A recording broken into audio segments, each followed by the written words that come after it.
আপনি কি জানেন না আজকে প্রিমিস চৌধুরী স্যার আসবে? আপনার তো আরো আগে আসা উচিত ছিল।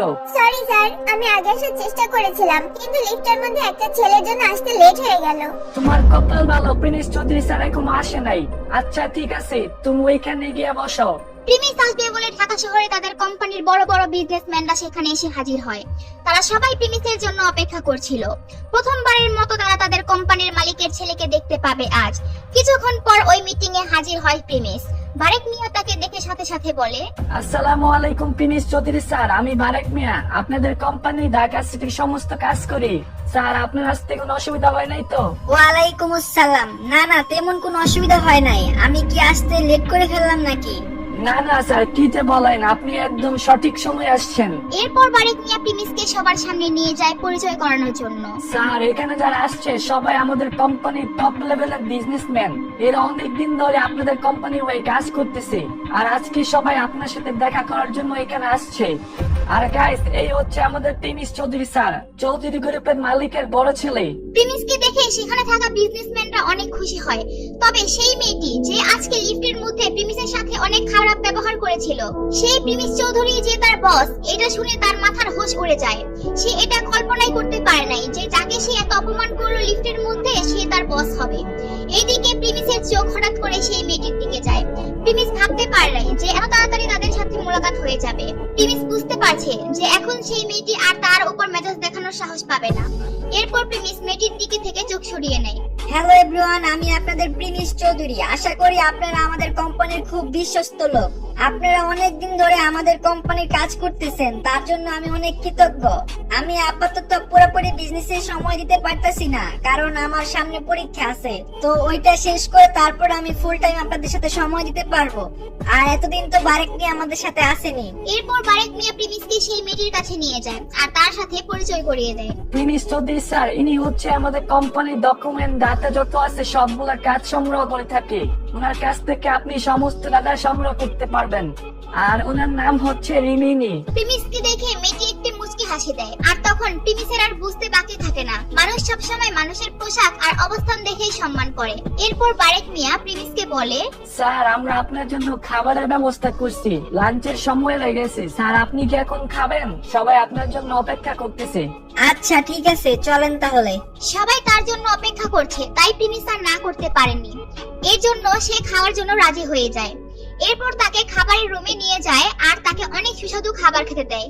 প্রিমিসকে এখন যেই খাবারগুলো খেতে দেয়, প্রিমিস সেই খাবারগুলো আগে কোনোদিনও খায়নি। প্রিমিস আজ অনেক মজা করে পেট ভরে খায়। এরপর খাওয়া শেষে প্রিমিস তার ফোনের দিকে টাইম দেখার জন্য তাকায়। স্যার কোনো সমস্যা? খাবারে কোনো সমস্যা হয় নাই তো? খাবার কি মজা হয় নাই স্যার?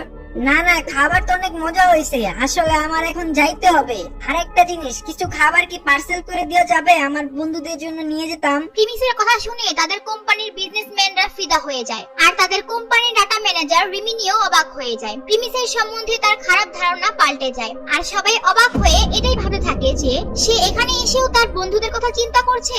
কিন্তু এখানে একটি ঝামেলা হয়ে যায় বারেক মিয়ার জন্য, কারণ তাদের বন্ধুদের যে খাবার পার্সেল করে দিবে সেই পরিমাণ খাবার এখন তাদের স্টকে নেই। এখন বারেক মিয়া কি করবে? বারেক মিয়া কি পারবে প্রিমিসের বন্ধুদের জন্য খাবার ব্যবস্থা করে দিতে? জানতে চাইলে শেষ পর্যন্ত দেখতে থাকুন। স্যার আপনি কোনো টেনশন করেন না, আমি ব্যবস্থা করতেছি, আমাকে একটু সময় দেন। এরপর বারেক মিয়া ওইখান থেকে বের হয়ে সেই হোটেলের ম্যানেজারের সাথে যোগাযোগ করে আর তাকে ইমার্জেন্সি ওই খাবারগুলো বানিয়ে দিতে বলে। এরপর 30 মিনিটের মধ্যে খাবারগুলো বানিয়ে রেডি করে দেয় আর খাবারগুলো কয়েকটি বক্সের ভিতর প্রিমিসের কাছে নিয়ে আসে। প্রিমিস সেই টিফিন বক্স দেখে বুঝতে পারে সেখানে 10 জনের খাবার আছে, তাই প্রিমিস তখন বলে, আরে এত খাবার কেন? আমার তো মাত্র বন্ধু 3 জন। এত খাবার নিলে তো অপচয় হবে। আপনি এক কাজ করেন, যদি সম্ভব হয় তাহলে খাবারগুলো ফেরত দেন, আর না হয় বাকি খাবারগুলো যারা আছে এখানে তাদের মধ্যে ভাগাভাগি করে দেন। এগুলা শোনার পর ওইখানে থাকা সবাই অনেক খুশি হয়ে যায়, কারণ তারা এমন একটা বস পেতে যাচ্ছে যার মধ্যে কোনো অহংকার নেই। তারপর প্রিমিসের ব্যবহার দেখে সবাই মুগ্ধ হয়ে যায়। স্যার আমি আপনার এই খাবারগুলো গাড়ি পর্যন্ত আগায় দিয়ে আসি। না না, তার কোনো দরকার নেই, আমি নিয়ে যেতে পারবো। আর আপনাদেরকে অনেক অনেক ধন্যবাদ। অনেক ভালো লাগলো আপনাদের সাথে আমার সময়টা কেটে। আর আপনারা টেনশন করেন না, আমি এখান থেকে নেমে ট্যাক্সি নিয়ে চলে যেতে পারবো। এরপর প্রিমিস তাদের সাথে কিছু কথা বলতে থাকে আর এইদিকে সেই রিমিনি মেয়েটি আগে সেই রুম থেকে বের হয়ে তার গাড়ি নিয়ে প্রিমিসের জন্য অপেক্ষা করতে থাকে। আর প্রিমিস যখন নিচে নামে তখন সেই মেয়েটি প্রিমিসকে বলে, স্যার আপনি চাইলে আমার সাথে গাড়িতে করে যাইতে পারেন, আমি আপনাকে নামিয়ে দিয়ে আসি যদি আপনি কিছু মনে না করেন। এটা বলে মেয়েটি প্রিমিসের দিকে তাকিয়ে থাকে। প্রিমিস যখন খাচ্ছিল তখনও দেখছিল মেয়েটি প্রিমিসের দিকে বারবার তাকাচ্ছিল। যখন মেয়েটি প্রিমিসকে তার গাড়ি দিয়ে যাওয়ার অফার করে প্রিমিস চিন্তায় পড়ে যায়। তার মন চাচ্ছিল একবার যাওয়ার জন্য আবার না যাওয়ার জন্য। না যাওয়ার কারণ হচ্ছে সে যদি এত দামি গাড়ি নিয়ে তাদের কলেজে যায় তাও একটা মেয়ের সাথে, তাহলে কলেজের পোলাপান তাকে নানা প্রশ্ন করবে। আর মেয়েটির সাথে যাওয়ার কারণ হচ্ছে মেয়েটিকে দেখে প্রিমিসের ভালো লেগে যায় আর প্রিমিস তখন যাওয়ার জন্য রাজি হয়ে যায়। Thank you sir, thank you so much. Sir আপনার মনে আছে আমি আজকে লিফটের মধ্যে আপনার সাথে খারাপ ব্যবহার করে ফেলেছি? Sir I am really sorry, আমাকে মাফ করবেন। আসলে আমি বুঝতে পারি নাই, কারণ অনেক ছেলেই আছে যারা মেয়েদের সাথে ইফটিজিং করার চেষ্টা করে, তাই আমি আপনাকে ভুল বুঝে ফেলেছি। Sorry sir. আরে সমস্যা নাই, ভুল তো আমারও হয়েছে। আমিও তো আপনার দিকে তাকিয়েছিলাম আর হুট করে ইচ্ছা করে আর ভুল হয়ে যায়। আসলে আই এম রিয়েলি সরি, আমার এমনটা করা ঠিক হয় নাই। স্যার আপনি কেন আমার কাছে মাপ চাচ্ছেন? আপনার তো কোনো দোষ নাই, আর আমার তো কপাল ভালো আপনার মতো এত বড় একজন মানুষ আমার দিকে তাকাইছে, আমি তো ধন্য। আর স্যার আমার এই রুড ব্যবহারের জন্য আপনি মাইন্ড করেন না, প্লিজ প্লিজ স্যার। এরপর প্রিমিস দেখছিল এই মাপ চাওয়া নিয়ে বারবার সময় নষ্ট হচ্ছে, তাই সে বলে, আচ্ছা ঠিক আছে গাড়িতে ওঠো, আমার আবার একটু দেরি হয়ে যাচ্ছে। এরপর প্রিমিস আর রিমিনি গাড়িতে ওঠে আর গাড়ি যেতে থাকে প্রিমিসের কলেজের দিকে। আর সেই সময় প্রিমিস অমিতকে ফোন দেয়। হ্যাঁ অমিত, কই তুমি এখন? এই তো আমরা এখনো হসপিটালে আছি। ও আচ্ছা, কোয়েলের কি অবস্থা? ও এখন কেমন আছে? কোয়েল ভালো আছে, সুস্থ আছে, কোনো টেনশন করার কিছু নাই।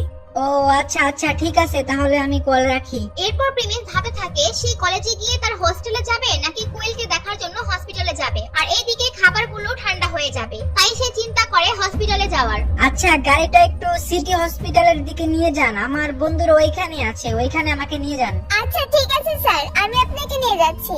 এরপর গাড়ির মধ্যে প্রিমিস আর রিমিনির মধ্যে অনেক কথাবার্তা হয় আর এইভাবেই গাড়ি হসপিটালে চলে আসে। তারপর তারা দুইজন গাড়ি থেকে নেমে আসে। প্রিমিসের মন চাচ্ছিল রিমিনির সাথে আরো কিছুক্ষণ থাকতে, কিন্তু তারপরও প্রিমিস রিমিনিকে বাই বলে দেয়। প্রিমিস হসপিটালে যাওয়ার পরে কি হবে? কোয়েল কি প্রিমিসকে দেখে রেগে যাবে নাকি খুশি হবে? আর প্রিমিস এত দামি খাবার নিয়ে তাদেরকে দিবে, তারা কি মনে করবে?